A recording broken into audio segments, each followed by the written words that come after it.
Hello बच्चों, good morning. कैसे हैं आप सभी? आई होप कि सबने बहुत अच्छे से दीपावली मनाई होगी और वो भी बहुत सुरक्षित तरीके से, है ना। सबने जमकर पटाखे फोड़े हैं और एक लंबी छुट्टी जो है एंजॉय किया है। चलिए, आज हम जो है लंबी छुट्टी के बाद जो है अपने ऑनलाइन क्लास में फिर से उपस्थित हैं। हमारा चैप्टर 17 पूरा हो चुका था। कल इसके नोट्स मैं भेज दूंगा। आज जो है हम लोग इस चैप्टर इकोनॉमिक्स के अंतर्गत का जो 18 चैप्टर है, लास्ट चैप्टर, उसके बारे में पढ़ते हैं। ठीक है, आप लोगों का चैप्टर क्या है? उत्पादन कैसे होता है। ठीक है, चलिए देखते हैं। एक शहर का अध्ययन। भूमि, श्रम, पूंजी और उद्यमिता या साहस उत्पादन प्रक्रिया की ये चार प्रमुख अंग हैं। ठीक है, क्या है? पहला तो किसी जगह पर फैक्ट्री लगाने के लिए भूमि चाहिए, फिर उसको मशीनों के लिए पूंजी चाहिए, उन मशीनों को चलाने के लिए श्रम चाहिए, और उससे बड़ा, सबसे बड़ा चीज़ जो होता है वो है साहस, कि आप जो है किसी काम को करने के लिए जोखिम उठा सकते हैं, है ना। आप देखेंगे कि हर कोई जो है जोखिम का काम नहीं करता है, साहस नहीं करता है। आप करना तो चाहते हैं, परंतु आपके मन में जो डर है वो आपको उसको करने नहीं देता है, और जो उस डर को पार पा करके किसी काम को करता है उसे ही साहस कहते हैं। साथ ही ये आर्थिक अवधारणाएं भी हैं कि जिनका प्रयोग यहाँ पर विशिष्ट अर्थ में किया गया है। सामान्य तौर पर श्रम का आशय शारीरिक मेहनत समझा जाता है, परंतु यहाँ श्रम से आशय उत्पादन की प्रक्रिया में किसी भी तरह के मानवीय योगदान से है। यह शारीरिक भी हो सकता है और मानसिक भी। ठीक है बच्चों, यहाँ पर श्रम का मतलब जो है हम जाकर धूप में हार्ड वर्क करते हैं वही श्रम नहीं है। एक व्यक्ति एसी में बैठा हुआ बैंकिंग का काम कर रहा है, कंप्यूटर पे काम कर रहा है, यह एक लेखक है जो सोच विचार करके काम कर रहा है, वो भी क्या है? मानवीय श्रम है। उत्पादन के लिए इन चारों की जरूरत पड़ती है। इस अध्याय में हम इन चार आर्थिक अवधारणाओं को समझेंगे, इस पर भी बातचीत करेंगे। इन कारकों के उपयोग से उत्पादन कैसे होता है, उत्पादन की प्रक्रिया में किस कारक को क्या मिलता है, ये इससे तय होता है कि जहाँ उत्पादन किया जा रहा है वहाँ की सामाजिक व्यवस्था कैसी है। ठीक है, यहाँ पर हम समझेंगे कि उत्पादन कैसे होता है और उत्पादन की प्रक्रिया में किस कारक को क्या मिलता है, कि किन किन लोगों को क्या क्या चीज़ें प्राप्त होती हैं। श्रम करने वालों को कितना मिलता है, क्या यह उत्पादन अतिशेष और संग्रहण की ओर भी ले जाता है कि भाई हम अधिक अधिक ज़्यादा उत्पादन करके जो है उसे जमा भी करते हैं। इसे हम रायपुर शहर के उदाहरण से समझेंगे। ठीक है, शिक्षकों और विद्यार्थियों की अपेक्षा है कि वे स्थानीय स्तर पर चल रही उत्पादन प्रक्रिया को इससे जोड़कर देखेंगे। चलिए, इसमें बताया गया है कि रायपुर को जो है बताया गया है कि कैसे हम रायपुर से देखेंगे। चलिए,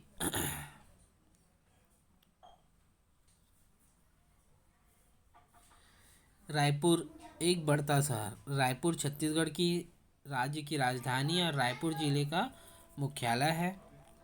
सन 2000 में छत्तीसगढ़ के एक अलग राज्य बनने के बाद से यह छत्तीसगढ़ की राजधानी है। इसके बाद रायपुर तेजी से बढ़ा और सन 2011 में भारत के महानगरों में शामिल हो गया। राज्य के विभिन्न भागों में खनिज भंडार और वन संसाधनों की मौजूदगी ने इस शहर में औद्योगिक विकास को बढ़ावा दिया है। ठीक है, आज देखेंगे कि रायपुर जो है छत्तीसगढ़ का सबसे बड़ा नगर है, और साथ ही साथ ये 2011 में भारत के जो बड़े महानगर है उसमें ये शामिल हो गया है। आप देखेंगे कि 2000 के बाद से रायपुर का विकास बहुत तीव्र गति से हुआ है। ठीक है, और उसके आसपास जो संसाधन की मौजूदगी है, शहर ने औद्योगिक विकास को और तेज कर दिया है। रायपुर शहर और उसके आसपास के इलाकों में स्टील और सीमेंट का उत्पादन करने वाले कई महत्वपूर्ण उद्योग हैं। देखिए, यहाँ पर जो है रायपुर की स्थिति को दिखाया गया है। ये रायपुर, ये जो दिख रहा है ये सब रेल लाइन है। ये धरसींवा, तिल्दा, आरंग, और ये हमारा दुर्ग। ठीक है, इधर जो है बलौदा बाजार जिला प्रारंभ हो जाता है, यहाँ से बेमेतरा जिला प्रारंभ हो जाता है, इधर से दुर्ग जिला प्रारंभ हो जाता है।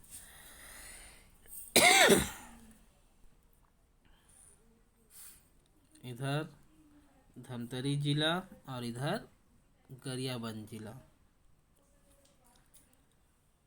रायपुर न केवल बिजली और स्टील का क्षेत्रीय केंद्र है, बल्कि भारत के बड़े बाजारों में भी एक है। छत्तीसगढ़ का विशाल वन क्षेत्र रायपुर को वन उपज का एक प्रमुख व्यापारिक केंद्र भी बनाता है।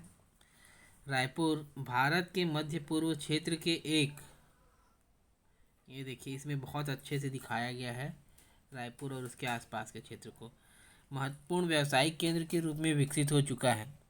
शहर का थोक व्यापार छत्तीसगढ़ राज्य के विभिन्न हिस्सों की ज़रूरतों के साथ इससे सटे पश्चिमी ओडिशा के जिलों की ज़रूरतों को भी पूरा करता है। राष्ट्रीय एवं राजमार्गों के द्वारा भारत के प्रमुख शहरों से रायपुर पहुंचा जा सकता है। मुंबई को कोलकाता से जोड़ने वाला राष्ट्रीय राजमार्ग क्रमांक 53 रायपुर से होकर गुजरता है। राष्ट्रीय राजमार्ग क्रमांक 30 के जरिए रायपुर विशाखापट्टनम से भी जुड़ा हुआ है। अन्य शहर जैसे कि भोपाल, नई दिल्ली, मुंबई, भुवनेश्वर और नागपुर भी सड़कों और रेल मार्गों द्वारा रायपुर से जुड़े हुए हैं। इस प्रकार हम कुल मिलाकर देखें कि रायपुर का जो नेटवर्किंग है वह भारत के बड़े बड़े शहरों से जो है रेल मार्ग और सड़क मार्ग द्वारा जुड़ा हुआ है। पिछले 15 सालों के दौरान ग्रामीण इलाकों से बहुतायत लोग शहर में मौजूद कारखानों व कार्यालयों में काम करने और कई प्रकार की शहरी नौकरियों के लिए रायपुर शहर और उसके आसपास के कस्बों और गाँव की ओर आए हैं। अगर हम 15 सालों को देखें तो इन 15 सालों में जो है ग्रामीण क्षेत्रों से शहर में काम करने वाले लोग जो है बहुत तेज़ी से आए हैं। भौगोलिक स्थिति, सड़क सुविधा और मूलभूत सुविधाएं भी लोगों को रायपुर शहर की ओर आने के लिए प्रेरित करती हैं। छत्तीसगढ़ के नक्शे में रायपुर की शहरी आबादी के चारों ओर उद्योग, बाजार तथा सामाजिक सेवाओं के केंद्र फैले हुए हैं। शहर के मानचित्र में उत्तर दिशा औद्योगिक क्षेत्र का केंद्र है, जहां छोटे, मंझोले और बड़े उद्योग जो है शामिल हैं।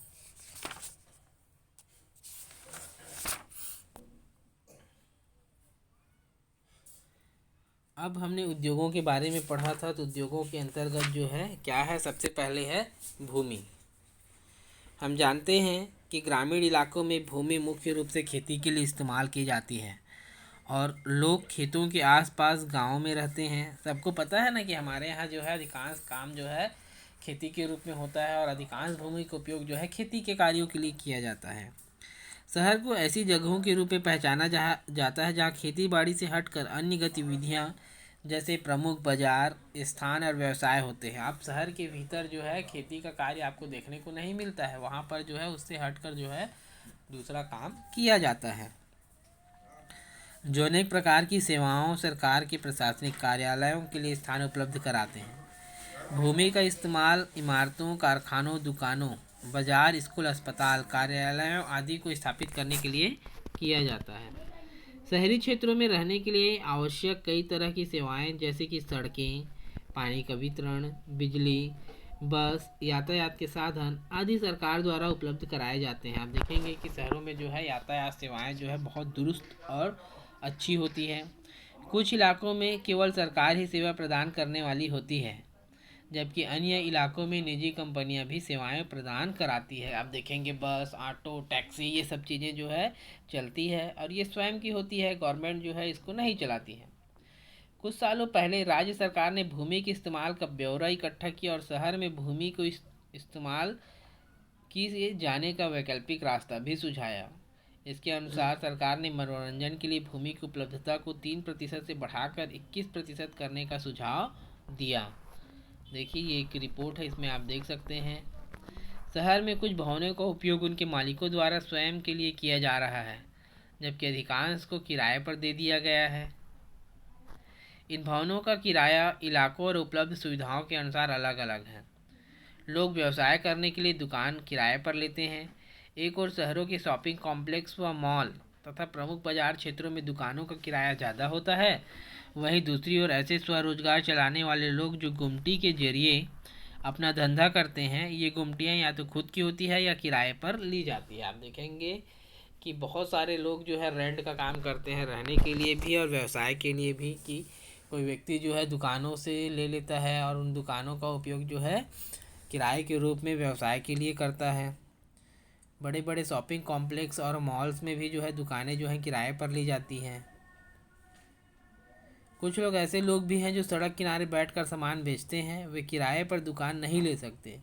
स्वरोजगार में लगे कई लोग अपना सामान बेचने के लिए ठेले का इस्तेमाल करते हैं। ये आपको आसानी से फ्रूट्स एंड बहुत सारी चीज़ों के लिए जो है सब्जी आदि बेचते हुए ठेले वाले दिख जाएंगे। अपना धंधा करने के लिए दुकान और सड़क किनारे स्थित जगहों के लिए लोगों में काफ़ी होड़ होती है। देखिए यहाँ पर जो है ये इसे गुमटियाँ ही कहेंगे कि यहाँ पर ये जो है कपड़े का व्यवसाय कर रहे हैं, लोग खरीद रहे हैं। फिर इस वाले में जो है एक पानी पूरी का शायद ठेला दिख रहा है, सॉरी इडली का सेंटर है, इडली डोसा का, ये ठेले पे लगाए हुए हैं। शहर में ज़मीन का वितरण समान और सभी के लिए अनुकूल नहीं होता। आप देखेंगे कि शहर में जो है ज़मीन आसानी से नहीं मिलती है, इसलिए शहर के विकास की योजना बनाने में इस बात का हमेशा ध्यान रखा जाना चाहिए कि सभी को रोजगार और आवास के लिए ज़मीन उपलब्ध हो सके। ठीक है बच्चों, कल की वीडियो में जो है हम लोग श्रम के बारे में पढ़ेंगे। कोई डाउट होगा तो ज़रूर पूछेंगे। ठीक है, थैंक यू।